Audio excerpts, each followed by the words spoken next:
and the Cambodia Town Thrives initiative will host a series of community engagement activities to build a collective community vision for the future of Cambodia Town. Tonight, we will take a critical look at development in Cambodia Town and what that means for our residents and business owners. We invite you to learn with us, share with us your voice and experience. Your first opportunity to share is a short poll. Please share how you are connected to Cambodia Town. And if you are on Facebook Live, please write your connection in the comments. Thank you for joining us, and I'm looking forward to hear all the various perspectives in our process together in envisioning the future of Cambodia Town. Before we review the film, I would like to introduce our panel for today. First is tonight's moderator, Raj Lee, co-founder and co-director of Cambodia Town Film Festival, who sponsored tonight's event. Next, we have two filmmakers of Cambodia Town Not For Sale, Brandon Suen and Lan Nguyen. Brandon Suen is a Cambodian-American documentary filmmaker from Long Beach, California, and a recent UCLA graduate with a BA in Asian American Studies. His personal work centers around the Southeast Asian community, covering topics such as education, gentrification, and immigration justice. Alongside his documentary work, he is also a freelance videographer and a video production intern for this year's Cambodia Town Film Festival. Lan Nguyen is the daughter of Vietnamese refugees and was raised in Cambodia Town, Long Beach. Lan is a filmmaker, educator, and a community organizer, and cares deeply about the issues such as immigration, incarceration, and racial justice. Our next panelist is Puchivi Pang, whose family owns KH Market that is located in the Anaheim Plaza. I'd like to introduce Sanai Kinfi, a business owner and community leader in Cambodia Town. And lastly, Susanna Sneum is the executive director of the United Cambodian Community. She was born and raised in Cambodia Town. Next, I would like to pass it on to Praj, who will be moderating the panel. Praj, you got the floor.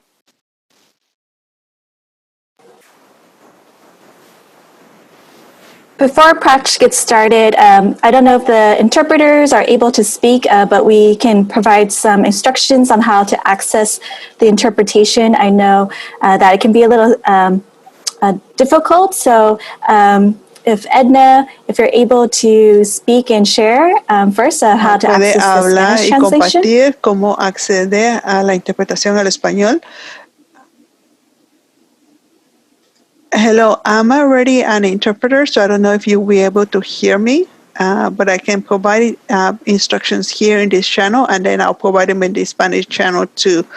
Just so real quick, I could do it in English. So to access Khmer or Spanish language on Zoom, please click on the interpretation button located at the bottom right of your screen. For Khmer, select French, and for Spanish, select Spanish.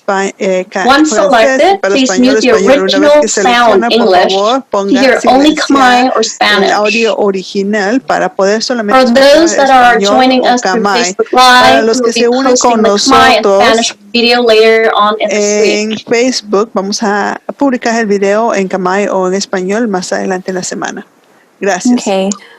Well, thank you for dealing with our technical difficulties. Gracias y pedimos disculpas por las dificultades técnicas. If you are able to, down below on the screen, there's a button that says share screen, record, and then Q&A and interpretation. Click on interpretation and select the language. Spanish is one language, and then also Khmer is under the French, under the French banner. So if you can click that. So thank you again, and then we'll go ahead and have Praj lead our discussion. Si puede continuar, por favor, con la conversación de hoy. Sí, hola, ¿qué tal? Mi nombre es Praj, soy cofundador y co-director de here in Long Beach, California. And thank you, Susanna. Thank you, UCC, for making this panel happen tonight. It's been very frustrating the last couple of months of what had happened to our community. But before we get into that, I want to tell you a little bit about our film festival that's coming up next week. And it's from September 16th to the 20th. próxima It's del free screening 16 al 30 for the es entire 4 days gratuito of the festival. para You can los watch 4 any movies you want días on del there. All you have to do is festival. Puede just ver cualquier sign up, película. claim your Lo único que tickets, tiene que hacer and that's it. es It's free. inscribirse, Like Jose reclamar said, su it's boleto free. y eso es todo. Así que es Everything is free. gratis. Even this El water is free. censo es So gratis, sign up on incluso el that, and we've agua. been working Así really, que really por hard. favor I'm proud of, inscríbanse. Hemos I'm trabajado happy and muy proud muy of duro y all our estoy muy members contento y and our orgulloso 4 de todos interns nuestros to miembros make y it de happen nuestros this year. pasantes It's going to be que over los que 40 han hecho films posible este and año de que esto 7 suceda. to 11 different Son panels. We have cooking shows. 7, We 11 have panelistas, um, tenemos shows de a kickoff cocina, concert that tenemos un I had concierto Clap Your Hands film inicial from Cambodia and also Buchan and y RJ in también Oakland. And we Buchan y also have Olga de different panels Oakland to también van a discuss about unirse. filmmaking Vamos a and tener how the process works. panelistas que van a And hablar also acerca del we have proceso de a hacer coloring book películas. that's coming Y out for también tenemos the kids and también the students. un libro para colorear que vamos a So tener go más to adelante para los niños. Así CambodiaTownFilmFestival.com, que vaya a and there's a link there where you can go and just claim your cambodiatownfilmfestival.com, tickets and you hay can el watch it for enlace, free. All va incredible y films, van a and hacerle un we poco de are preguntas very y proud puede this unirse year to gratis. actually Estamos make muy that orgullosos happen. que este año esto And suceda. with the current situation that we're in, we're Con la not able situación to actual show en it la in que theaters, but estamos, no we're vamos a bringing it poder to your living hacerlo en room, los and cines, it's pero lo free. vamos a llevar So hasta las tune salas into de that. cine Go to gratis.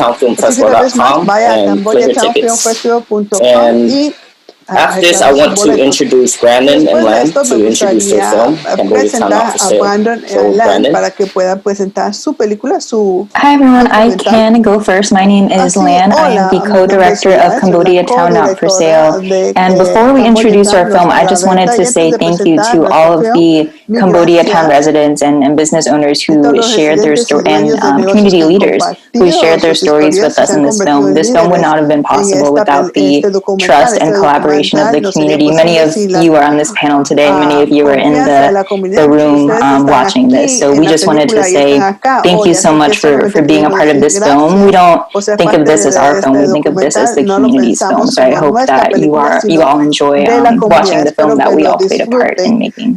porque todos formamos parte de él. Yeah, so hey everyone. My name Sí, is Brandon. I'm hola, the mi other nombre es co-director of Brando, soy Cambodia Town Not for el Sale. co-director It's de an honor to Cambodia be Town here, No and Está a thank la you Venta. to Es un everyone who honor joined estar in acá. and who made this Gracias thing por possible. unirse y por So to hacer give a esto posible el synopsis día of de our hoy. film, Para our darle un film tells the resumen de nuestro story of film, el Cambodia film Town Long Beach, cuenta la which is historia the de largest Cambodia Town Long population Beach, que tiene la población of más Cambodians grande outside of de Cambodia, camboyanos and fuera de this working Cambodia. class neighborhood, Y which es un consists of vecindario various de communities clase of color, trabajadora que and faces consiste de threats varias of comunidades de gentrification. color y que So están this bajo film la is our way amenaza of de la uplifting our gentrificación. community Así que and esta resist against the película fue una loss manera of a de vital elevar space nuestra among comunidad y all Long Beach resistir residents, not just Cambodians.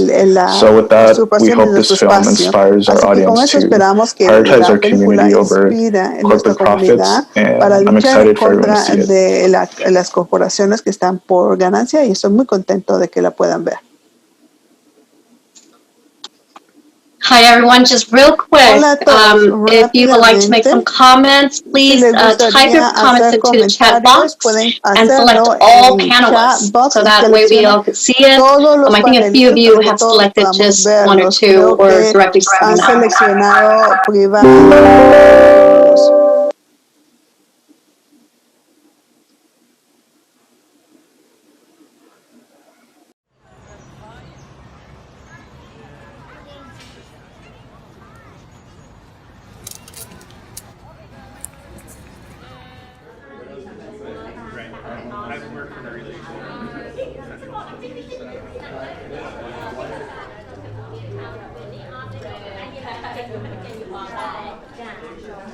Thank you so much for coming to attend.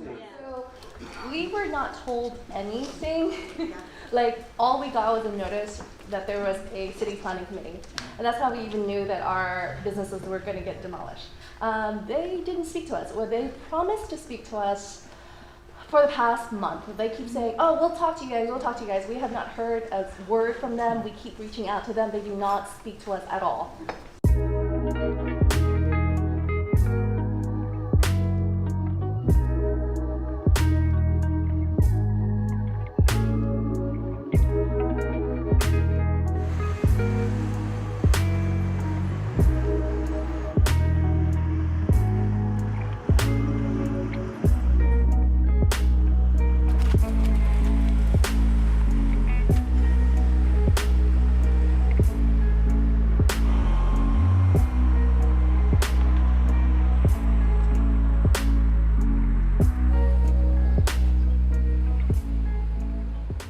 different community are things that are both everywhere and nowhere, kind of, in the sense that they kind of exist in the spaces around us. Like, you know, as a kid, if you come here every single day, you don't even think about it, it just becomes a part of your daily life. But that's how, you know, your culture gets imprinted onto you, and that's how you learn to appreciate it, and that's how you pass it on.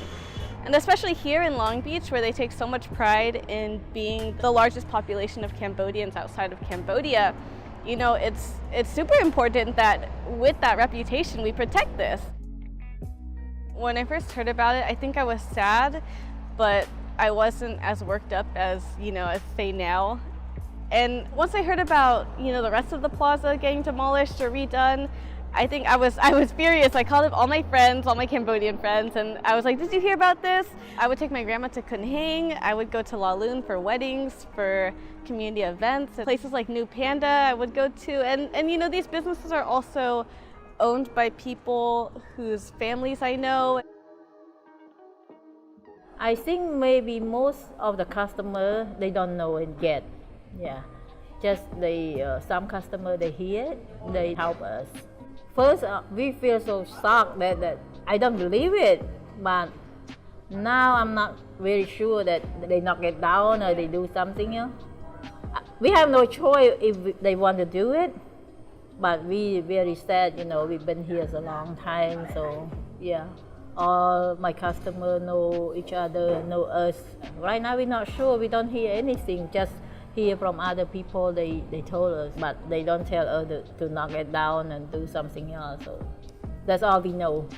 You know, it's so hard for us because all my family depend on this business, and I don't know what to do with it.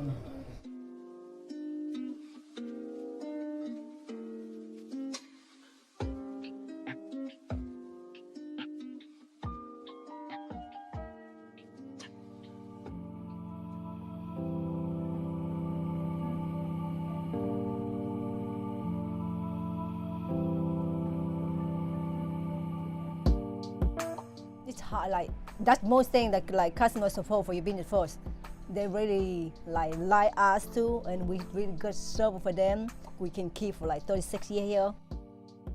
We want hide the loyal to fight to keep our store here.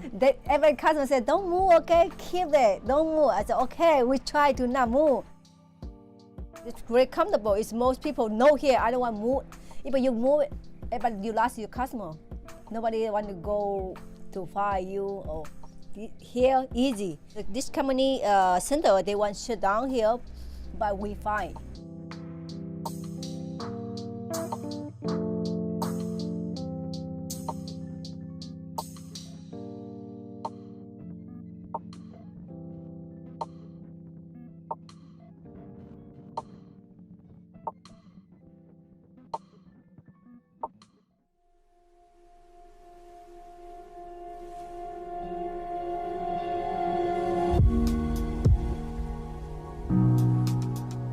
Home, you know, a place to, you know, make memories and such. I think you're completely getting rid of what makes Long Beach unique and what potentially makes Long Beach economically viable.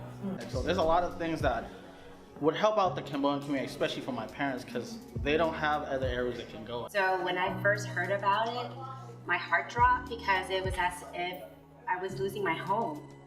I think this is showing that we have the power to organize, and I was really glad to see that these business owners came, and that they were ready to talk, that they were sharing struggles and their stories of what's happening, how they're trying to get the property manager, the developer to talk to them, and that's the frustrating part, right? Is that we're trying to be heard, and we're having to fight to be heard. We had community members, community leaders come together, and that's the point of this, is that we have the opportunity to dialogue, to engage, and to work together to better build out our community. I had neighbors that every day were getting jumped. That doesn't happen here anymore. And that's not because of real estate, that's because of the work that our families have done, that our communities have done to improve our neighborhoods, and because of other regional issues like gentrification, displacement. What that brings up for us is, how are we resilient to that? I'm very hopeful that if anything that came out of this, I know that my community is building power. And that's something I always celebrate, because to be disenfranchised and to not have power and to be displaced takes that away from you. And I'm seeing that power be built. So I'm hopeful that something will happen, that I'm hopeful that these businesses will find a victory and win in a way that works for them. It might not be the ideal win, but it is going to be some sort of victory. And if anything, we're still building power, and I think that in itself is a win already.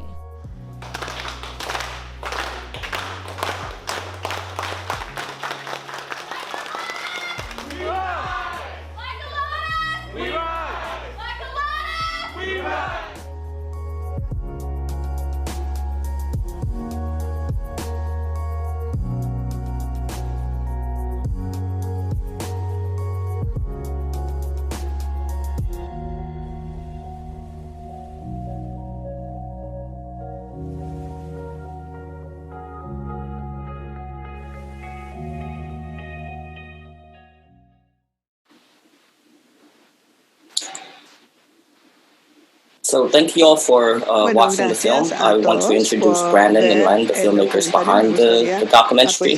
So Brandon, as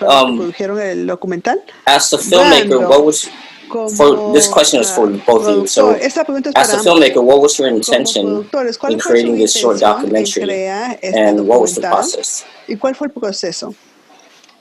I can go first. So I'm a Long Beach native. I was born and raised in Long Beach, California, and I lived down the street from Riverside Market up until I was 5. And then soon after that, my family and I moved to North Long Beach, which also has a huge Cambodian population as well. But my family and I would also like drive down to Cambodia town like several times a week to get like groceries, run errands, and eat at restaurants and stuff. And East Anaheim Plaza, which is highlighted in the film, is a place I grew up going to, and I go to like KH Market with my mom. We would get our family pictures developed at the photography studio that was once there, and my mom would also get her hair done at the hair salon there. And so when I heard about the news of like demolition like almost 2 years ago, it felt like a piece of my identity and my home were going to be lost as well.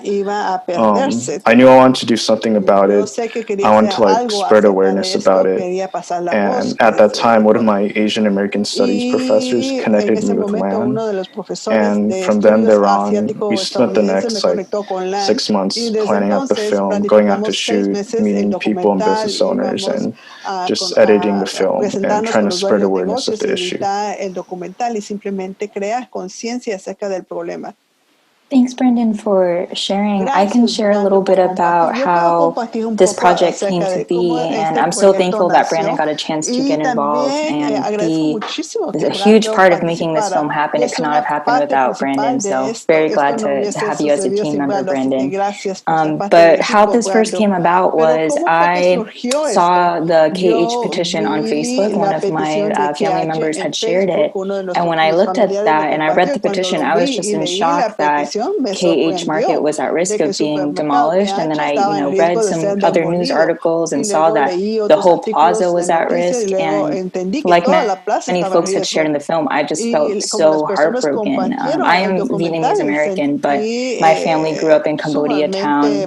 I lived on Walnut and Anaheim for the first 7 years of my life, and then moved to 17th and PCH. So we would walk to the Anaheim Plaza, and that's where we got our food, our social services. There's an in-language social service agency. We got Vietnamese social services. My dad worked at the pho restaurant in the plaza. We go to the doctor's office there. We go to the herbal medicine store there. So it's just such a big part of my upbringing. And when I heard that it was getting demolished, I felt like I had to act immediately. So what I did was I shared pictures of the plaza along with personal stories about how each of the businesses had impacted me, sort of like what I had just shared now. And the post got around 300 shares on Facebook, and I saw how much it resonated with folks, and I felt like there are so many other, like hundreds, maybe thousands of people who share the same experiences as me, and I didn't want to just be this one person, for people to think like this one person, me appreciating Cambodia town. I wanted to show that the whole community depends on it. So we wanted to create this documentary to show that this is an integral part to our community, and to also show that we are resilient too. Like we're, our people, our Southeast Asian people, we were pushed out of our countries as a result of war. And we built a new home here in Cambodia town. And now, once again, we are, there's an attempt to push us out to create space for corporations. But as you see in the documentary, our people are not allowing that. We're fighting back, and we are going to keep our homes and make it stronger. So I'm really excited to hear from everyone else today and envision what a Cambodia town can look like in the future. Thank you guys. So for those who just tuning in and doesn't know where Cambodia town is it's in Long Beach, California, and it's a 1.5 mile stretch from Junipero all the way to Atlantic. And it houses a lot of Cambodian businesses, and the one that's showcasing in this film is the one on Atlantic and Martin Luther King. I'm sorry, Anaheim and Martin Luther King. And it affected me a lot too because, when we recently just had the demonstration and the leaders, that center has got hit hard. And we as a community went out to help do the repairs and try whatever we can to help out and assist the business owners and also those who are living nearby there, giving them food and such like that. So going back to the film, what is the current updates and development plans for Anaheim and Atlantic? Oh, sorry. I think because your business is there, Kun Heng. Señora Pine, porque creo que su negocio está ahí ubicado, ¿verdad? I think you have to unmute yourself. Tiene que activar su micrófono. Okay, there you go. Can you hear me now? ¿Me escuchan? Hear you now. Hi. Okay, so after the community forum, the property owner had a meeting with all the business owners in one place, and then they decided to have one-on-one meetings afterwards, so everyone wasn't really connected and able to basically talk to each other about what was going on. So they basically secluded everyone, and now, unfortunately, a lot of businesses have moved out. If you look on the plaza, more than half of it is just empty. So unfortunately, all the businesses that used to be there, like the hair salon, the Chinese food, they're all vacated. And at this point right now, we recently just got another letter for a public from the planning committee that they're applying for something else for another business that's moving in. I believe it is either a Superior or another Smart Final. I'm not too sure. There's a lot of information going around, but they haven't spoken to us directly, so we aren't exactly sure what's going on. All I know is for us, we have until next July, and that's basically all we have to work on right now.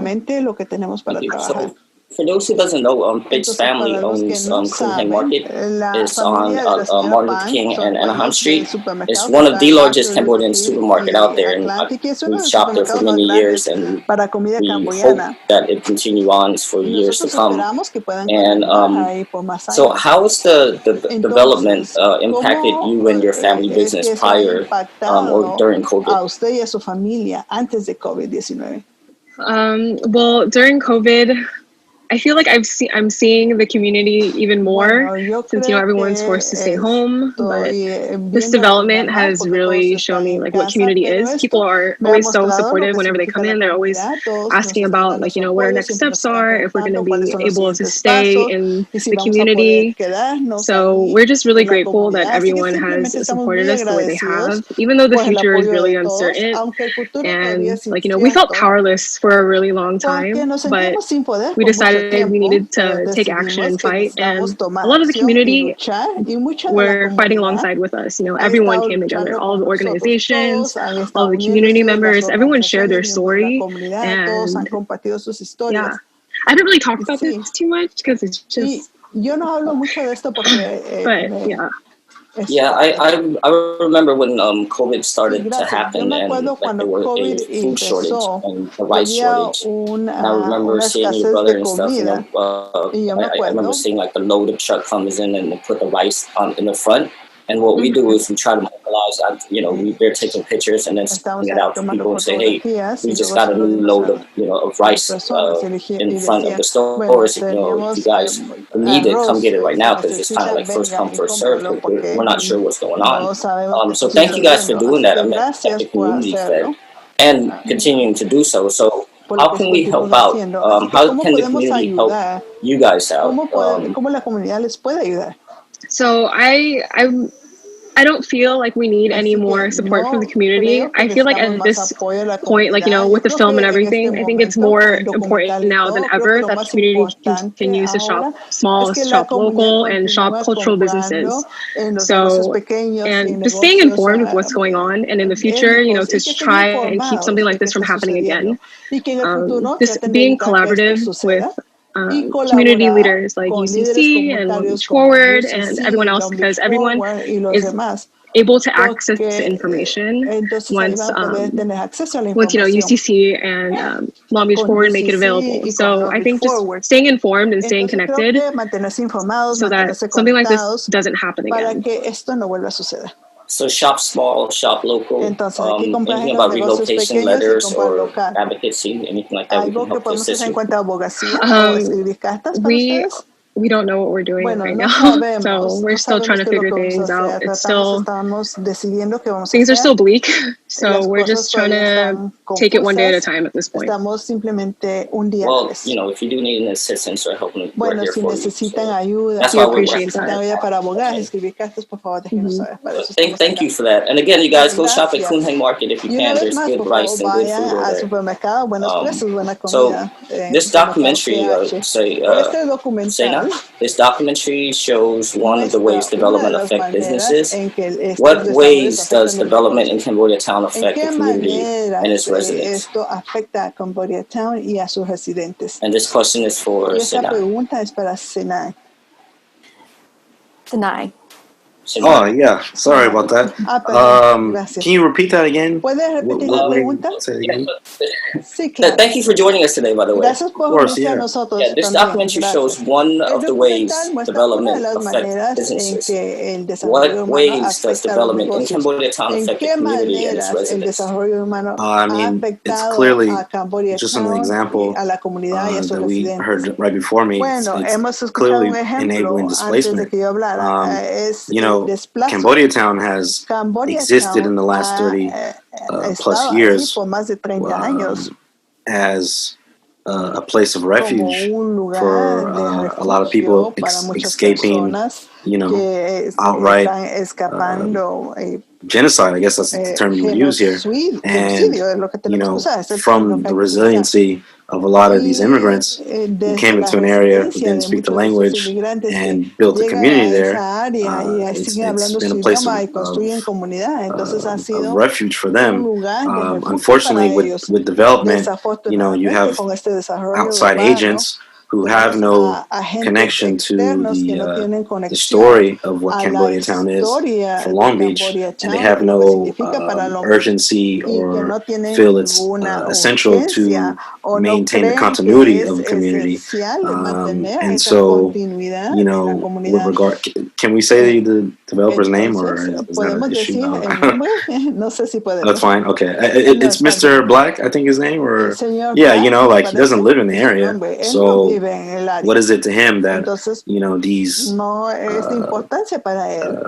trying to think the right term. These edifices, these buildings that matter so much to people. To someone outside the neighborhood, they're like, well, it's just a grocery store, or it's just a restaurant. But for people who, first generation, that's their neighbor. When there was 100 people in there that can respond to them, or that's someone from the same village from back home. So I think with development, to answer your original question, if it's not controlled, you're going to have these repeated conversations and repeated unfortunate travesties where, you're editing out storylines and lineages that matter with regards to the diversity of what Long Beach is. And that's wrong. So,